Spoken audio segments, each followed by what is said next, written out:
Good morning, everybody. Even when the legacy media, in this case ABC News, correctly identifies a problem, they can't seem to identify the origination of that problem. Take a look at this headline: Domestic terrorism and hate exploded in 2020. They're sure right about that. Hate did seem to explode in 2020.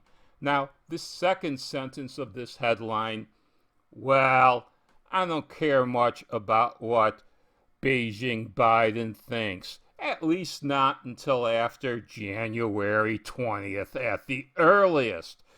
Now, I'm not going to keep you in suspense about where they think this terrorism and hate exploded in 2020. You can tell more or less right by that still that I stopped in this video that was implanted in the story. Yeah, ABC in particular thinks, at least in this story, that all this terrorism, this domestic terrorism and hate that exploded in 2020 was right-wing extremism. Well, let's take a look at the pictures. I am not even going to go into the story. The pictures do tell 1,000 words. Now, in this first picture, you see neo-Nazis saluting in their typical way. Now, in case you don't know about it, Nazism is just one more form of socialism and communism. And I'm not a big fan of socialism and communism, but this is the United States and they have freedom of speech. And as long as they're peacefully protesting or demonstrating, and all they're doing is waving flags and putting their arms in the air, do what I do. Ignore these bastards. I don't even give them the time of day. Now, let's see the other examples they chose in pictures. Here is the second example that they go with.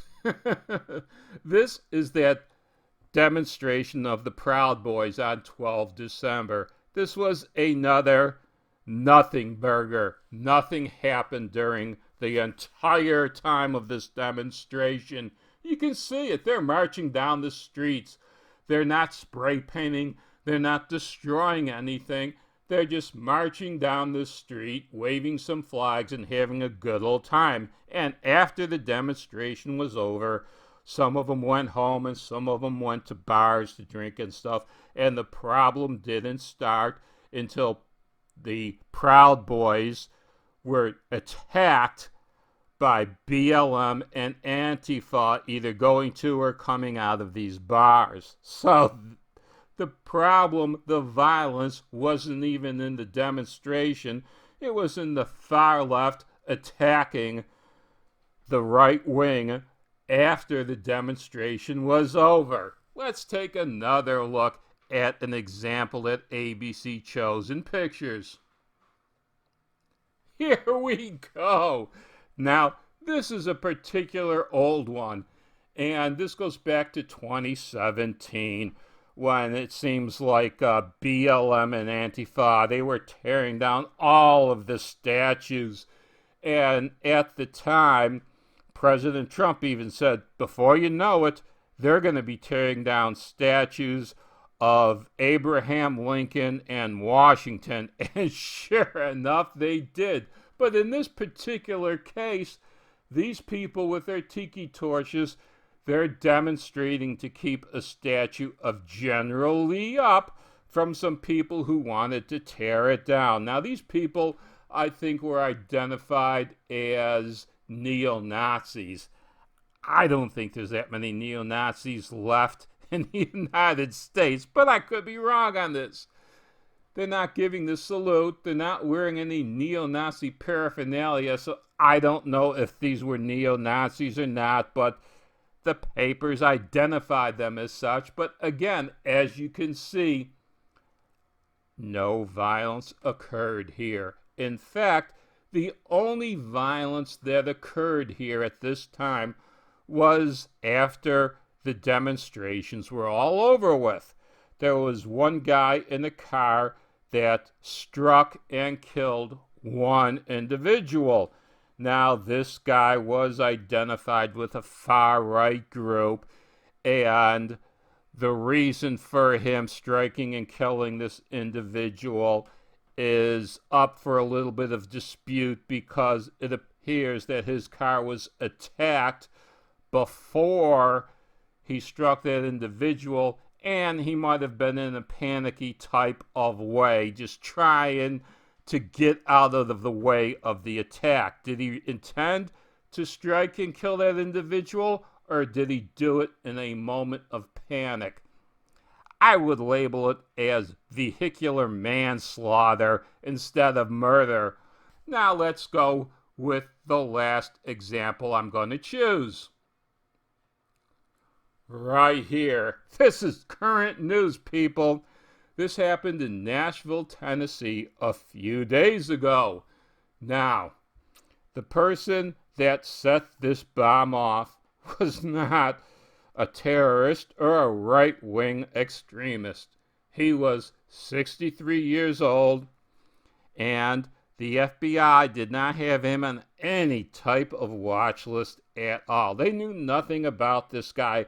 In fact, all we know about him still to this day is that he was 63 years old. He was an IT specialist who had recently quit his job, gave away his home, his money, all his possessions, and he decided to call it an end.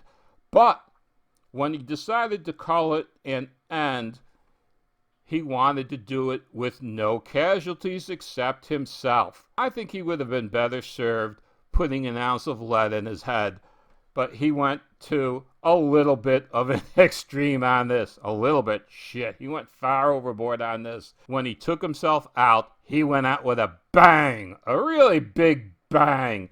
If he hadn't played the announcement telling people that there was a huge, well, not a huge, if he hadn't told people there was a bomb getting ready to go off in 15 minutes, there might have been many deaths. So he did all he could to reduce or eliminate casualties before he offed himself. And he even had a little bit of good taste in music. Now, I really like the 1964 hit Downtown. I still listen to it occasionally. It's my era, more or less. I love that music. I love a lot of music from that era. That's about the only thing he could have done right, though. No one knows why he was at the end of his rope right now. If he was a right-wing extremist or even a Republican, I think the legacy media would have informed us by now, but they haven't.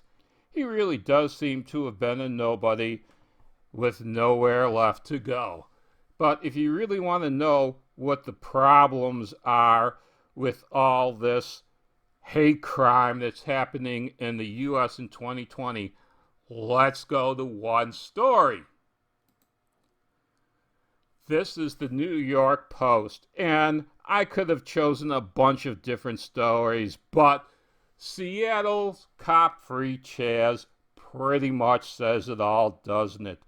BLM and Antifa formed the Chaz, where they took 6 or 8 blocks of downtown Seattle and they ruled over it, they terrorized it, they committed murder in it, they torched buildings, they vandalized buildings, they vandalized public and private property, they extorted money from small businesses.